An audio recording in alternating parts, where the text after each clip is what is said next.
Hello, I'm from Nolensville High School. I'm in Visual Art 3D, and we are making packing tape sculptures. This project's been really cool because we started off with just one piece of tape, and now you can see it's turning into a whole body. And we only have the arms left.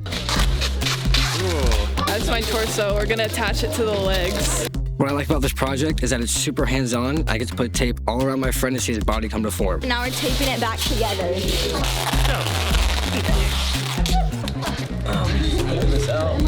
Yeah, All right, let's pull this head off. You ready?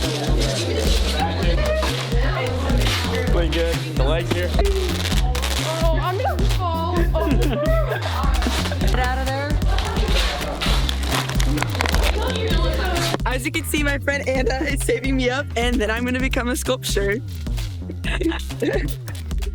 Nice. Oh, you're on.